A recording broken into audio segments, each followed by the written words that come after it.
کہ ذہنی توازن کھو چکے ہیں. ان کی متضاد بیانات، ان کی متضاد سوچ، جو کہ قدرتی امر ہے، کیونکہ ہم نے شروع میں کہا تھا کہ یہ ایک ایسا کٹ ہے جس کا آپس میں کوئی ربط نہیں ہے، کسی چیز پہ ان کا ایگریمنٹ نہیں ہے اور نہ ان کے پاس کوئی پروگرام ہے. انہوں نے مولانا فضل الرحمان، جنہوں نے کہ اپنی ایک میثاق میں جو انہوں نے اپنے پوائنٹس ڈالے وہ یہ تھی کہ اسلامی قوانین کے بارے میں. تو میں ان سے یہ پوچھنا چاہتا ہوں کہ وہ اسلام کے ٹھیکیدار تو ہیں، بنے ہوئے ہیں، وہ اسلام کے نام پہ سیاست بھی کرتے ہیں اور سیاست کے نام پہ کاروبار بھی کرتے ہیں. تو انہوں نے جو بیان دیا شبر زیدی کے حوالے سے، اور ایک ایسا بیان جس کے نہ سر تھا نہ پاؤں تھا، ایک ایسا جھوٹ جو کہ کسی مذہبی رہنما کو زیب نہیں دیتا، جس کی تردید خود شبر زیدی نے بڑے پرزور طریقے سے کی، بلکہ یہاں تک کہا کہ پاکستان میں اگر کوئی لیڈر ہے، کوئی ایماندار لیڈر ہے جس کے وجہ سے یہ ملک آگے جا سکتا ہے تو وہ عمران خان ہے. اب بنتا تو یہ تھا کہ وہ معذرت کر لیتے، لیکن اتنی شائستگی کہاں کہ وہ اپنی بات پہ معذرت کر سکیں. اور ساتھ ہی ساتھ میں یہ کہتا چلوں کہ جو جلسے یہ کر رہے ہیں، مولانا فضل الرحمان اس گروپ کے سربراہ ہیں. گلگت بلتستان پہ وہ اپنے خیالات کا اظہار کرتے ہیں. ایک سیٹ نہیں ان کو ملی، ان کی وہاں پہ سیاسی کوئی نہ شناخت ہے نہ موجود ہے، لیکن وہ گلگت بلتستان کے الیکشنز پہ بھرپور اپنے خیالات کا اظہار کر رہے ہیں. پشاور میں جلسے کے لیے وہ کہہ رہے ہیں. میں آپ کو ایک حدیث کوٹ کرتا ہوں، چونکہ میں یہ امید کرتا ہوں کہ ایک مذہبی رہنما اور خاص طور پہ مولانا فضل الرحمان جو کہ اس EVM کو لیڈ کر رہے ہیں، تو وہ مذہب کے حوالے سے یہ جو وبا پھیلی ہوئی ہے اس کے بارے میں ان کو مجھ سے زیادہ پتا ہوگا، ہم سے زیادہ پتا ہوگا. لیکن افسوس اس بات کا ہے کہ جو علم آپ کو اللہ تعالیٰ نے دیا ہو، اور اگر جانتے ہوئے بھی اگر آپ اس کے خلاف چلیں، تو میرے خیال سے میرے جیسا ایک ایوریج مسلمان یہ سوچ بھی نہیں سکتا کہ وہ چیزیں جو کہ ہمارے پیارے نبی صلی اللہ علیہ وسلم نے اپنے ارشادات میں کہا ہے، تو اس کی جان بوجھ کر اس کی میں جو ممانعت ہے اس کو میں نظر انداز کروں. اور وہ حدیث کیا ہے؟ وہ یہی ہے کہ حضرت سعد رضی اللہ عنہ نے بیان کرتے ہیں کہ نبی صلی اللہ علیہ وسلم نے فرمایا، جب تم کسی علاقے میں طاعون کے بارے میں سنو تو اس میں نہ جاؤ، اور اگر کسی علاقے میں طاعون پھیل جائے اور تم اس میں ہو اس سے نہ نکلو. اب یہ جو کورونا کی وبا جو کہ ایک سنجیدہ مسئلہ ہے، یہ کوئی سیاسی مسئلہ نہیں ہے، یہ ایک ایسا مسئلہ ہے جس نے کہ اپنی لپیٹ میں ساری دنیا کو لیا ہوا ہے. سب جانتے ہیں پاکستان میں جو دوسری لہر اٹھی ہے جس میں کہ اموات بھی زیادہ ہو گئی ہیں، 7.5 کی گروتھ ہو گئی ہے اس مرض کی، اسپتالوں میں لوگ داخل ہو رہے ہیں، اور آپ بجائے اس کے ایک مذہبی رہنما ہونے کی حیثیت سے آپ لوگوں کو تلقین کریں کہ اس حدیث پہ عمل کریں، لیکن نہیں، انہوں نے اپنا جو ایک سیاسی ناٹک ہے وہ ضرور انہوں نے اسٹیج کرنا ہے. ہمیں اس سے کوئی غرض نہیں ہے کہ جلسے کریں، جس طرح کے جلسے یہ کرتے آئے ہیں کریں، کوئی فرق نہیں پڑتا. ایک جمہوری ایکٹیویٹی ہے، کریں، ضرور کریں، لیکن کم از کم جو عام لوگ ہیں، جو غریب لوگ ہیں، جو کہ جلسے میں شریک ہوتے ہیں، ان کی، اور پھر وہ مختلف علاقوں سے آتے ہیں اور پھر واپس اپنے علاقوں میں جاتے ہیں. تو دیکھیں جی، ہمارا مذہب تو ایک ایسا مذہب ہے جس نے کہ جو بات بھی کی ہے، اور ہمارے پیارے نبی صلی اللہ علیہ وسلم نے جو کی ہے، تو یہ ہمارے لیے مشعل راہ ہے. اور خاص طور پہ جو مذہبی رہنما ہیں، ان کا تو کام ہے کہ اس پہ عمل کروائیں، بجائے اس کے کہ وہ اس کی مخالفت میں چلے. اس وقت میری اپیل ہوگی ان لوگوں سے جہاں کہیں بھی ہیں. پاکستان تحریک انصاف نے، حکومت پاکستان پی ٹی آئی کی حکومت نے اپنے تمام اس قسم کے جلسے، جس طرح کہ آپ جانتے ہیں کہ ہمارے جلسے اللہ تعالیٰ کی فضل سے جتنے کامیاب ہوتے ہیں، اور ایک پارٹی کرتی ہے، 10 پارٹیاں نہیں کرتی ہیں، وہ اتنے بڑے ہوتے ہیں، تو ہم نے وہ ملتوی کر دیے ہیں، جس میں کہ پہلا جو ہمارا رشکئی میں ہونے والا تھا، ہم نے اس کو پوسٹپون کر دیا. اس کی بنیادی وجہ یہی ہے کہ ہم نہیں چاہتے کہ ایک ملک جس کی اکانومی پہلی لہر میں کامیابی سے نکلی، اتنی ہم نے نقصان نہیں اٹھایا جس طرح کے دیگر ممالک نے اٹھایا، خاص طور پہ ہمارے ہمسائے ملک میں. تو ہم ایک ایسا ماحول پیدا کریں جس میں کہ جہاں پہ کاروبار اور اکنامک ایکٹیویٹی نہ ہو، اس سرگرمی میں حصہ نہیں لینا چاہیے، کیونکہ ہم چاہتے ہیں کہ زندگیاں بھی محفوظ رہیں اور لوگوں کے روزگار بھی محفوظ رہیں. اس قسم کی ایک نادانی جو کہ مرتکب ہو رہے ہیں، آج بھی ایک جلسہ ہوا، اس پہ میں بعد میں آؤں گا، تو یہ ایک ایسی غیر ذمہ دارانہ حرکت ہے جس کو کہ پاکستان کے عوام کنڈیم کرتے ہیں، اور ہم ان سے پھر باوجود اس کے کہ یہ نہ ماننے والے ہیں اور ان کے جو ایشوز ہیں وہ مختلف ہیں، وہ سیاست نہیں ہے، وہ کاروبار ہے. تو ہم چاہیں گے کہ کورونا کے موجودگی میں جتنی احتیاطی تدابیر آپ اختیار کر سکتے ہیں، ہم سب کو کرنی چاہیے، کیونکہ اس کا جو بچاؤ ہے وہ صرف احتیاط میں ہے. پھر جو آج جلسے میں باتیں ہوئیں، تو میں یہ کہنا چاہوں گا کہ آپ کو تو 2018 میں پاکستان کے عوام نے ریجیکٹ کیا، پھر گلگت بلتستان میں آپ کو بری طرح سے ریجیکٹ کیا، تو آپ تو ریجیکٹڈ لوگ ہو. آپ کیسے، کس منہ سے دوسرے دن جلسہ کرتے ہو اور یہ کہہ کے کہ جی نتائج کو تو ہم مانتے نہیں ہیں؟ آپ ہوتے کون ہیں جو نتائج کو مانتے نہیں ہیں؟ آپ کی حیثیت کیا ہے؟ آپ کی حیثیت یہ ہے کہ آپ قانون کو مطلوب ہیں، آپ کوئی عام سیاسی لیڈر نہیں ہیں، آپ کے سنگین جرائم ہیں. ان کا آپ نے جو ڈاکہ ڈالا ہے، آپ نے پاکستان کے خزانے پہ جو ڈاکہ ڈالا ہے، آپ نے پاکستان کے مستقبل کے پہ جو ڈاکہ ڈالا ہے، آپ نے ماضی میں اداروں کی تباہی میں. تو ہم تو سنتے تھے، بچپن میں سنتے تھے کہ جی ایک مثال تھی کہ الٹا چور کوتوال کو ڈانٹے. یعنی ہمیں یہ وقت بھی دیکھنا تھا کہ جس میں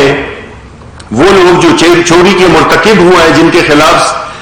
مقدمات ہیں، جن کی جائیدادیں پکڑی گئی ہیں بیرون ممالک میں، وہ ہمیں ڈانٹ رہے ہیں. ایسا ہو نہیں سکتا. ایسی ڈھٹائی کا مظاہرہ جو کہ آپ کر رہے ہیں، اس کی کوئی ہماری سیاسی تاریخ میں مثال نہیں ملتی ہے. آپ کیا تقریر شروع ہوتی ہے اپنے پہ، اپنے خاندان پہ، آپ کی تقریر ختم ہوتی ہے اپنے خاندان پہ. آپ کاروباری تھے، آپ کاروباری ہیں، آپ کاروباری رہیں گے. آپ اقتدار برائے کاروبار کے قائل ہیں اور آپ اس ملک کے لیے جتنا نقصان آپ پہنچا چکے ہیں، مزید پاکستان کے عوام آپ کو، آپ کی سیاست کو، آپ کے نظریے کو، آپ کے بیانیے کو پاکستان کے عوام ردی کی ٹوکری میں ڈال چکے ہیں. اگر آپ میں تھوڑی سی بھی ایک رسپیکٹ، سیلف رسپیکٹ ہے، جو کہ میں سمجھتا ہوں کہ شاید نہیں ہے، تو آپ کو بجائے اس کے کہ آپ تقاریر کریں، آپ کو تو یہ الیکشن نصیب ہی نہیں ہوا کہ آپ کہیں سے الیکٹ ہوئی ہوں، تو اس طرح کے ایک زہر آلود بیانیہ اپنی ذاتی اور اپنی خاندانی انٹرسٹ کو ڈیفینڈ کرنا، اس کے لیے ایک ناٹک رچانا، یہ ایکسیپٹیبل نہیں ہوگا پاکستان کے عوام کو. اور اس کا اظہار انہوں نے 2018 کے الیکشن میں بھی کیا اور گلگت بلتستان کے الیکشنز میں بھی کیا. میں یہ سمجھتا ہوں کہ انہوں نے خاص طور پہ جب ہماری اکانومی اپنے قدموں پہ کھڑی ہونے لگی ہے، جو ہماری اکانومی کے جتنے بھی اشاریے ہیں وہ اللہ تعالیٰ کے فضل سے اور ہماری حکومت کی بہتر حکمت عملی سے، کووڈ کے بعد ہم جس مشکلات میں تھے، جس حالت میں ہمیں حکومت دی گئی تھی، اللہ تعالیٰ کے فضل سے ہم نے بہت سفر طے کر لیا ہے اور انشاءاللہ یہ بہتری رہے گی اور اس سے بھی زیادہ بہتری آئے گی، تاکہ جو عوام ہیں ان کی جو مشکلات ہیں مہنگائی کی صورت میں، وہ پرائم منسٹر صاحب کی اور ہماری حکومت کی پہلی ترجیح ہے. اور ہم انشاءاللہ آپ کو یہ یقین دلاتے ہیں کہ جو جو وقت گزرتا جائے گا چیزوں میں بہتری آتی رہے گی اور اپوزیشن کو اور خاص طور پہ پاکستان مسلم لیگ نون کو ان کی تکلیف بڑھتی جائے گی، ان کے پیٹ کا درد سخت ہوتا جائے گا اور ان کی یہی کوشش ہوگی کہ اگر ہم اکانومی ہماری کامیاب ہو گئی تو پھر ان کو کوئی ہلا نہیں سکتا. تو انشاءاللہ ناکامی آپ کا مقدر تھی،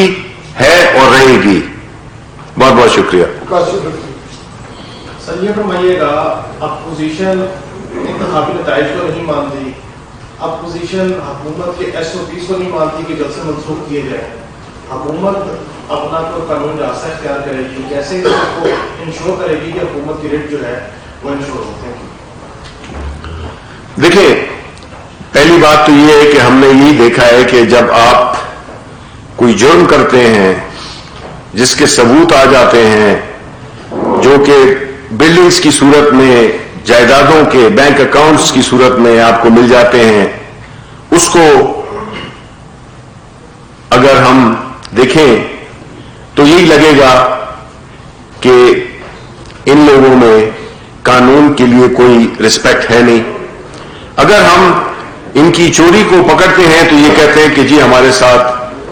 پولیٹیکل وکٹمائزیشن ہو رہی ہے. تو ان کے جلسوں کا ہم ان سے اپیل ہی کر سکتے ہیں، ہم ان کو ایک راستہ ہی دکھا سکتے ہیں کہ آپ کو یہ چیزیں نہیں کرنی چاہیے کیونکہ اس سے عوام کو نقصان ہوگا، اور اگر وہ